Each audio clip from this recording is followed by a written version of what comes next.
nami je velika nagrada Brazilije, predzadnja v letošnji sezoni Formule 1 in priznam meni osebno ena izmed najljubših. Kot običajno v tem uvodnem prispevku najprej malce zgodovinskih zanimivosti in nato tisti podatki, ki nam bojo pomagali malce razumeti, kaj lahko pričakujemo od dirke, še preden se bodo prosti treningi začeli. No, ime proge je po Joseju Carlosu Pačeju, znanemu tudi pod nadimkom Močo, kateri je bil znan predvsem v drugi polovici 70-ih let prejšnjega stoletja. Brazilec, seveda, kateri je postal znan pri ekipi Brabham Bernieja Ecclestona in prav med Pačejem in Ecclestonom se je stkala takrat posebna vez. Namreč, za razliko od mnogih drugih Brazilcev, oziroma vsaj tako kot si mi ostali predstavljamo Brazilce, Pače ni bil tako ekstroverzen možak, bil je pravo nasprotje Nelsona Piqueta, da se bomo bolje razumeli. In mnogokrat se je zgodilo, da ko dirka ni šla po njegovih načrtih, je izgubil voljo, rekel, da je končal s Formulo 1, da gre samo še do hotela, spakira kovčke in odide domov. No, mnogokrat, saj tako pravijo viri, se je Bernie peljal z njim s taksijem in če sta na začetku, ko sta vstopila v taksi, se še pogovarjala, kako bosta razdrla pogodbo, ko sta prišla do hotela, se je zadeva čisto spremenila. Govorila sta že o tem, kako bosta za naslednjo dirko pripravila bolid boljše, da bo Pače lahko zmagal. Druga anekdota vezana na Pačeja je pa okrog njegove čelade. Na bočnem delu je imel narisano puščico, katera je v začetku njegove kariere kazala navzdol. Ko je na nekem sejmu videl neko vedeževalko, mu je ta svetovala, naj raje to puščico obrne, da bo kazala malce bolj navzgor. No, to je tudi storil in baje je to pomagalo pri njegovi karieri.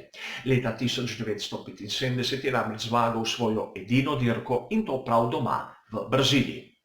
A ta sreča ni trajala prav dolgo, kajti leta 1977 je umrl v letalski nesreči, ko se je s prijateljem v turističnem letalu prevažal okrog po Braziliji. Na njegovi progi, na progi Joseja Carlosa Pačeja, oziroma poznani tudi pod imenom Interlagos, je še zanimivo to, da samo še en voznik ima čast, da je del proge poimenovan po njemu. Nihče drug kot Ayrton Senna v tistem znanem S do Senna. O velikih nagradah Brazilije skozi zgodovino bi lahko razpredali zgodbe, katere ne bi bilo konca. Najbolj znana je verjetno tista z velike nagrade Brazilije leta 2003, ko je Giancarlo Fisichella zmagal v čudnih vremenskih pogojih, ko so mu zmago prepisali šele nekaj dni pole. Namreč, dirka je bila prekinjena z rdečo zastavo in v prvem trenutku so kot zmagovalca označili Kimija Räikkönena. Šele nekaj dni pole so pogledali pravilnik in ugotovili, da so uporabili napačen krog, da bi ugotovili pravi vrstni red. Zanimivo je tudi to, da je Giancarlo Fisichella vodil samo en krog, dovolj, da je odnesel tisto zmago domov. Pa poglejmo lastnosti proge v Interlagosu, lastnosti proge Joseja Carlosa Pačeja. Namreč, če pogledamo kot ponavadi tiste vrednosti, ki nam jih daje Pirelli, vidimo, da so dokaj podobne tistim, ki smo jih imeli na veliki nagradi Španije v Barceloni. Vrednosti so malo nižje, priznam, a če pogledamo, da imamo tudi enake pneumatike, enake trdote, kot smo jih imeli v Španiji, je nekje primerljivo, oziroma med tistimi progami, ki so imeli tak izbor pneumatik, sta ti dve najbližje. In to se veže tudi na izbor. Namreč, če pogledamo, kako so izbrali pneumatike za veliko nagrado Brazilije in primerjamo s tistim, kar smo videli v Španiji, vidimo lahko, da pri Mercedesu so naredili popolnoma enak izbor. Tisti, ki so spremenili svoje mišljenje, so bili pri ostalih ekipah. Vidimo, da so po večini izbrali eno hard, izbrali morajo jo vzeti po pravilniku v medium, ostalih 10 pa soft. No, to nam da vedeti, da pri veliki večini ekip, in govorim tu predvsem o Ferrariju in Red Bullu, bodo samo na drugem prostem treningu rabili tisto medium pneumatiko, tisto hard verjetno bojo pustili več ali manj primeru zaradi pravilnika, jo morajo imeti do konca, ostalo se bojo koncentrirali na kvalifikacije, oziroma lahko pričakujemo, da bojo imeli strategijo z 2 postankoma, od tega bosta 2 stinta na soft, eden na medium. Saj tako pravi teorija. Pri Mercedesu so si pustili ogromno odprtih možnosti.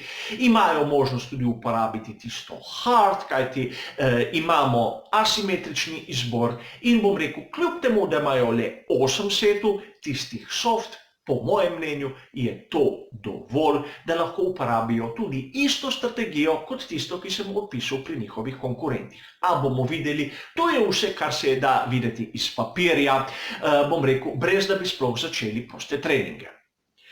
Kar je treba še omeniti v Braziliji je to, da imamo veliko možnost, da bo dirka deževna oziroma slabega vremena med dirko. To pa zaradi tega, ker je dirka ponavadi na začetku oziroma koncu sezone Formule 1, govorim skozi zgodovino. Brazilija je na južni polobli in oni so sedaj na začetku pomladi. In dež je v tistih koncih pogost, tako tudi, bom rekel, v tem vikendu je napoved slabega vremena. Sicer pravijo, da bo dirka suha, a temperature bodo nizke, kar nas spet vrača na tisto situacijo, ki smo jo videli naprimer na Japonskem, kjer je bila temperatura asfalta bistvena pri, bom rekel, celotni dirki oziroma izrabi pnevmatik.